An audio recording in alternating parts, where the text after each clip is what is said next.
गोवर्धन धारण। श्री सुखदेव जी महाराज कहते हैं परीक्षित से, परीक्षित जब इंद्र को पता लगा कि मेरी पूजा बंद कर दी गई है तो वे नंदबाबा आदि गोपों पर बहुत ही क्रोधित हुए, परंतु उनके क्रोध करने से होता क्या? उन गोपों के रक्षक तो स्वयं भगवान श्री कृष्ण थे। इंद्र को अपने पद का बड़ा घमंड था। वे समझते थे कि मैं ही त्रिलोकी का ईश्वर हूं। उन्होंने क्रोध से तिलमिलाकर प्रलय करने वाले मेघों के सामर्थक नामक गण को ब्रज पर चढ़ाई करने की आज्ञा दी और कहा, और इन जंगली ग्वालों को इतना घमंड, सचमुच यह धन का ही नशा है। भला देखो तो सही, एक साधारण मनुष्य कृष्ण के बल पर उन्होंने मुझ देवराज का अपमान कर डाला। जैसे पृथ्वी पर बहुत से मंदबुद्धि पुरुष भवसागर से पार जाने के सच्चे साधन ब्रह्म विद्या को तो छोड़ देते हैं और नाम मात्र की टूटी हुई नाव से, कर्ममय यज्ञों से इस घोर संसार सागर को पार करना चाहते हैं। कृष्ण बकवादी, नादान, अभिमानी और मूर्ख होने पर भी अपने को बहुत बड़ा ज्ञानी समझता है। वह स्वयं मृत्यु का ग्रास है, फिर भी उसी का सहारा लेकर इन अहीरों ने मेरी अवहेलना की है। एक तो ये योनि धन के नशे में चूर हो रहे थे, दूसरे कृष्ण ने इनको और बढ़ावा दे दिया है। अब तुम लोग जाकर इनके इस घमंड, धन के घमंड और हेकरी को धूल में मिला दो तथा उनके पशुओं का संहार कर डालो। मैं भी तुम्हारे पीछे पीछे ऐरावत हाथी पर चढ़कर नंद के ब्रज का नाश करने के लिए महापराक्रमी मृदगणों के साथ आता हूं। श्री सुखदेव जी कहते, परीक्षित, इंद्र ने इस प्रकार प्रलय के मेघों को आज्ञा दी और उनके बंधन खोल दिए। अब वे बड़े वेग से नंद बाबा के ब्रज पर चढ़ाए और मूसलाधार पानी बरसा कर सारे ब्रज को प्रीत करने लगे।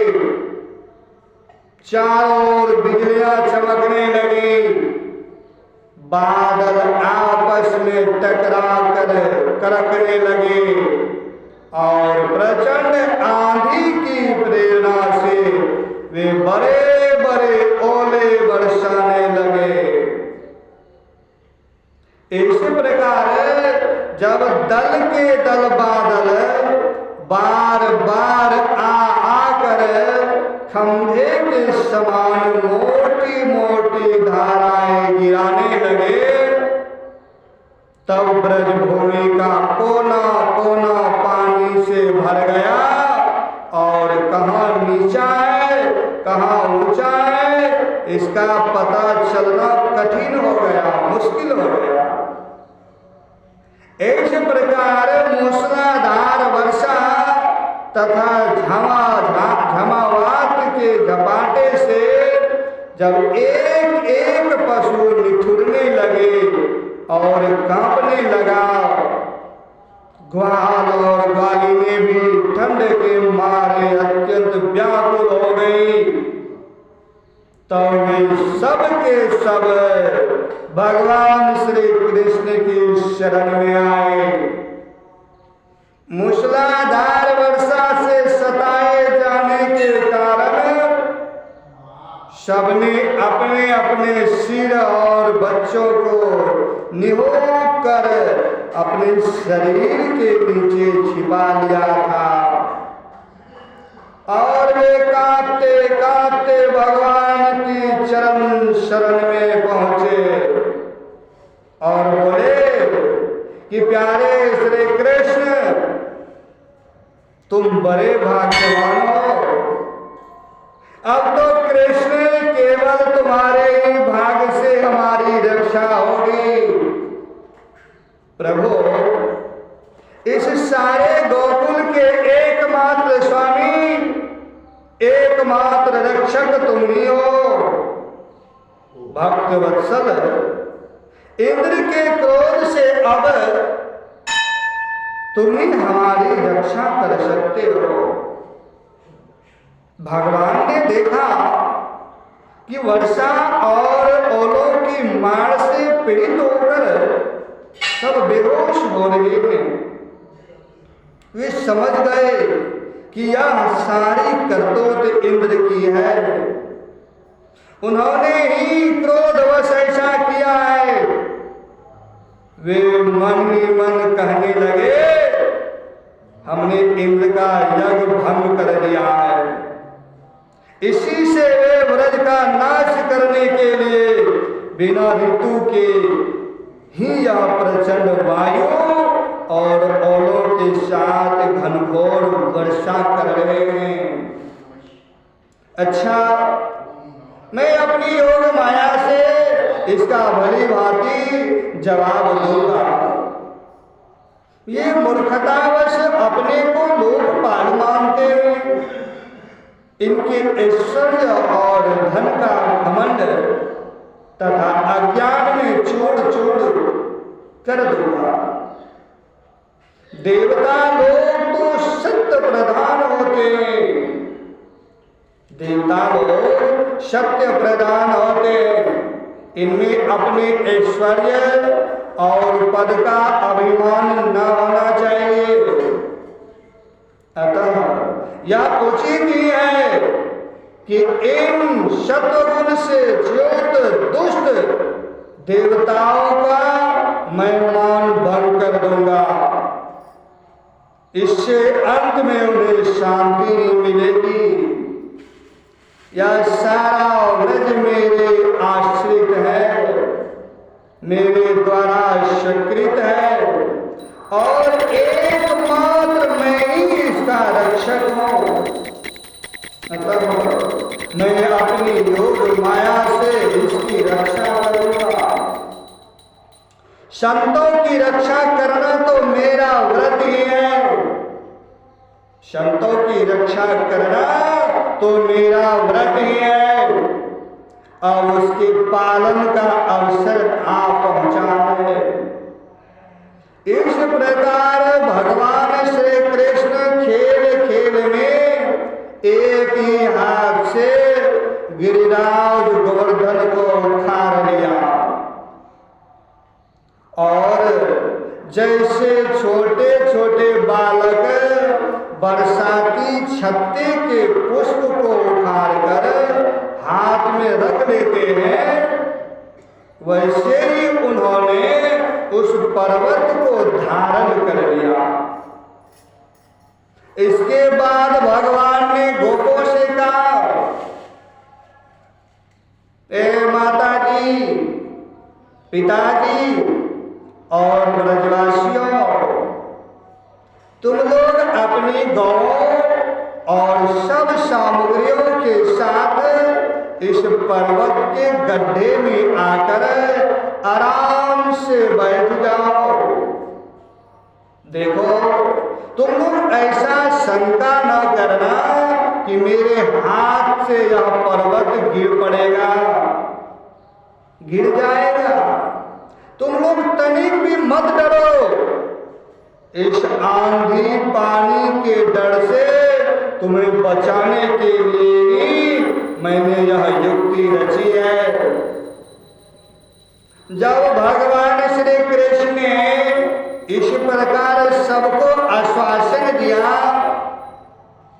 कलश बंधाया, तब सबके सब ग्वाल अपने अपने गोधन, छकरों, आश्रितों, पुरोहितों और भृत्यों को अपने अपने साथ लेकर सुविधि के अनुसार गोवर्धन के गड्ढे में आग से। अब भगवान श्री कृष्ण ने सब ब्रजवासियों के देखते देखते भूख प्यास की पीड़ा, आराम विश्राम की आवश्यकता आदि सब कुछ भुलाकर 7 दिन तक लगातार उस पर्वत को उठाए रखा। वे एक डग भी वहां से इधर उधर नहीं हुए। श्री कृष्ण की योग माया का यह प्रभाव देखकर इंद्र के आश्चर्य का ठिकाना न रहा। अपना संकल्प पूरा न होने के कारण उनकी सारी हेकड़ी बंद हो गई। वे भौचक्के से रह गए। इसके बाद उन्होंने मेघों को अपने आप वर्षा करने से रोक दिया। जब गोवर्धनधारी भगवान श्री कृष्ण ने देखा कि वह भयंकर आंधी और घनघोर वर्षा बंद हो गई, आकाश से बादल छट गए और सूर्य दिखने लगे, तब उन्होंने गोपों से कहा, मेरे प्यारे गोपों, अब तुम लोग निडर हो जाओ। निडर, डरने की कोई बात नहीं, और अपनी अपनी स्त्रियों, गोधन तथा बच्चों के साथ बाहर निकल आओ। देखो, अब आंधी पानी बंद हो गया तथा नदियों का पानी भी उतर गया।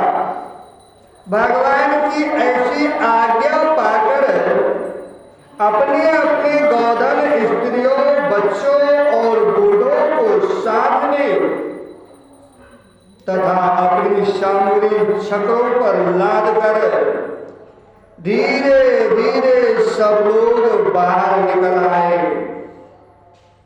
सर्वशक्तिमान भगवान श्री कृष्ण ने भी सब प्राणियों के देखते देखते खेल खेल में ही गिरिराज को पूर्वत उसके स्थान पर रख दिया। ब्रजवासियों का हृदय प्रेम के आवेग से भर रहा था। पर्वत को रखते हुए भगवान श्री कृष्ण के पास दौड़ आए। कोई उन्हें हृदय से लगाने और कोई चूमने लगा। सबने उनका सत्कार किया। बड़ी बूढ़ी गोपियों ने बड़े आनंद से, बड़े प्यार से, बड़े स्नेह से और दही चावल आदि से उनका मंगल तिलक किया। उन्मोक्त हृदय से शुभ आशीर्वाद दिए। यशोदा रानी, रोने की, नंद बाबा और बलवानों में श्रेष्ठ बलराम जी ने स्नेहातुर होकर कृष्ण को हृदय से लगा लिया तथा आशीर्वाद दिए। परीक्षित, उस समय आकाश में स्थित देवता, साध्य, सिद्ध, गंधर्व और चारण आदि प्रसन्न होकर भगवान की स्तुति करते हुए उन पर फूलों की वर्षा करने लगे। राजन, स्वर्गलोक में देवता लोग शंख और नौवत बजाने लगे, तुम्बरी आदि। गंधर्वराज भगवान की मधुर लीला का गान करने लगे। इसके बाद भगवान श्री कृष्ण ने ब्रज की यात्रा की। उनके बगल में बलराम जी चल रहे थे और उनके प्रेमी ग्वाल वाल उनकी बताया कि प्रेममयी गोपियां भी अपने हृदय को आकर्षित करने वाले, उसमें प्रेम जगाने वाले भगवान की गोवर्धन धारण आदि लीला का गान करती हुई बड़े